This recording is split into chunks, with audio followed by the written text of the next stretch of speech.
بسم اللہ الرحمن الرحیم، السلام علیکم ورحمۃ اللہ وبرکاتہ۔ جی ناظرین کرام، الحمدللہ ثم الحمدللہ۔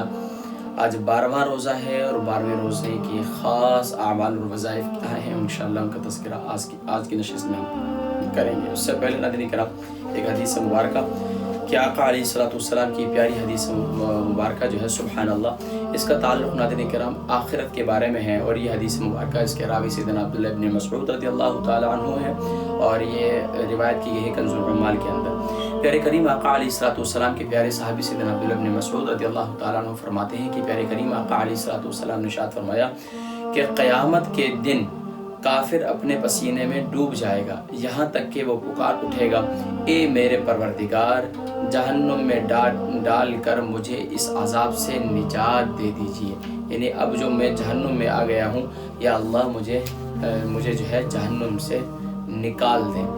تو یقین ناظرین کرام کافر تو جہنم میں جائیں گے، لیکن وہ ایمان والے جو گناہگار ہوں گے وہ بھی جہنم کی آگ میں جائیں گے۔ اللہ کریم اللہم اجرنی من النار، اللہ کریم ہمیں جہنم کی آگ سے محفوظ فرمائے۔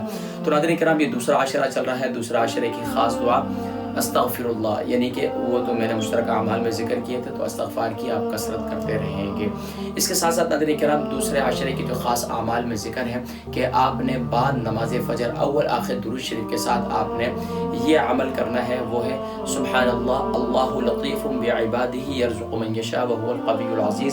یہ جو ہے ناظرین کرام سورہ غالباً سورہ شورى قرآن کریم کی سورہ مبارکہ کے 26ویں سپارے میں ہے، یا غالباً 25ویں سپارے میں ہے، اللہ لطیف بعبادہ یرزق من یشاء وہو القوی العزیز۔ اول آخر درود شریف کے ساتھ ناظرین کرام آپ نے اس کو 121 بار پڑھنا ہے، اللہ لطیف بعبادہ یرزق من یشاء وہو القوی العزیز۔ اس کی اتنی برکات ہیں کہ اللہ تبارک و تعالی سبحان اللہ رزق میں کشادگی نصیب فرماتے ہیں، معاملات میں معاملہ فہمی نصیب فرماتے ہیں، اور بگڑے ہوئے معاملات کو سنوار دیتے ہیں، سبحان اللہ، بڑی برکات ہیں۔ تو بعد نماز فجر آپ نے 121 مرتبہ اللہ لطیف بعبادہ یرزق من یشاء وہو القوی العزیز پڑھنا ہے۔ بعد نماز ظہر آپ نے کون سا عمل کرنا ہے؟ بعد نماز ظہر ناظرین کرام آپ نے سبحان اللہ تبارک و تعالیٰ کے پیارے حبیب صلی اللہ علیہ وسلم نے ارشاد فرمایا کہ سبحان اللہ، تم جو ہے اللہ تبارک و تعالیٰ کے صفاتی نام پڑھو۔ تو اللہ تبارک و تعالیٰ کے جو صفاتی نام ہیں ناظرین کرام، اللہ کے 99 نام، وہ 99 نام آپ اس کو پڑھیں، اس کو زبانی یاد کریں۔ دیکھیں یہ وقت بھی ایسا ہوتا ہے ظہر کے اثر تک، اس میں ٹائم بھی کافی ہوتا ہے، تو بزرگان دین کے معمولات میں سے لکھا ہے کہ اس وقت میں وہ اللہ کی صفاتی ناموں کو پڑھتے تھے، تسبیحات میں بیٹھے ہوتے تھے، ذکر میں بیٹھے ہوتے، مراقبے میں بیٹھے ہوتے، تو اللہ کی صفاتی ناموں کا تذکرہ کرتے ہیں۔ تو اللہ کے صفاتی ناموں کو آپ پڑھیں، اور اللہ کی صفاتی ناموں کو جب پڑھیں تو اللہ کی اس صفت کو ذہن میں لا کر اللہ سے مدد طلب کریں، تو انشاءاللہ اللہ تبارک و تعالیٰ آپ کی ایک ایک صفت کو یا اللہ یا رحمان رحم فرما، یا رحیم رحم، کتنا بہت مہربان ہے۔ اسی طریقے سے یا رزاق ہو، یا کتنے اللہ واللہ الذی لا الہ الا هو الرحمن الرحیم الملک والقدوس والسلام والمؤمن والمہیمن والعزیز والجبار والمتکبر والغفار، یہ اللہ کے صفاتی نام ہیں۔ ان کے ناموں کا سبحان اللہ ایک معنی بھی آپ کے ذہن میں ہوں، اور اس کی برکات نصیب ہوگی انشاءاللہ۔ ایک تو یہ کہ ظہر کی نماز کے بعد یہ عمل ہے، اللہ کے صفاتی ناموں کا تذکرہ کریں اور صفاتی ناموں سے اللہ کی مدد و نصرت طلب کریں۔ ایک یہ عمل ہے ظہر کی نماز کے بعد۔ عصر کی نماز کے بعد جو وہ لکھا ہے کہ ناظرین کرام وہ ہے سورہ دہر اور سورہ نبا۔ اول آخر درود شریف کے ساتھ اس انداز سے پڑھیں کہ سورہ دہر جو ہے آپ پڑھیں، اس کے بعد درمیان میں آپ جو ہے تیسرا کلمہ اول آخر درود شریف کے ساتھ 100 مرتبہ پڑھیں، اور اس کے بعد پھر سورہ نبا پڑھیں۔ انشاءاللہ اللہ تبارک و تعالی بے شمار برکات نصیب فرمائیں گے انشاءاللہ۔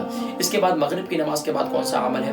مغرب کی نماز کے بعد ناظرین کرام وہی دعا ہے جو دعا ہے وسعت رزق کہا جاتا ہے، اور وہ پیارے کریم آقا علیہ الصلوۃ والسلام کی مواضع شریف پہ بھی، مواضع شریف کے پاس یہ دیواروں پہ بھی لکھی ہوئی ہے، لا الہ الا اللہ الملک الحق المبین محمد رسول اللہ صادق الوعد الامین، لا الہ الا اللہ الملک الحق المبین محمد الرسول اللہ صادق الوعد الامین۔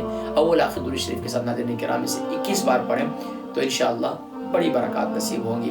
سبحان اللہ، سب سے بڑی بات یہ ہے دنیا میں اللہ کریم محتاجی سے بچائیں گے، رزق میں کشادگی دیں گے، اور سبحان اللہ اور پیاری کریم آقا علیہ الصلوۃ والسلام کی خاص نظر عنایت نصیب ہوگی۔ اور اسی طریقے سے عشاء کی نماز کے بعد آپ نے اللہ اللہ ربی لا اشرک بہ شیئا، اور یہ اس کا کھلا پڑھیں، اس کی کوئی تعداد کا تعین نہیں ہے، بس کام کاج جو بھی ہے اپنے معاملات یا نماز عشاء پڑھ لیں، اس کے بعد جتنی تعداد میں آپ سے ہو سکے آسانی کے ساتھ اسے پڑھیں، اللہ اللہ ربی لا اشرک بہ شیئا۔ ہاں میرے ذہن میں آیا اس کے کم سے کم تعداد 11 مرتبہ ہے، زیادہ سے زیادہ آپ اس کی جتنی مرتبہ پڑھ لیں، اللہ اللہ ربی لا اشرک بہ شیئا۔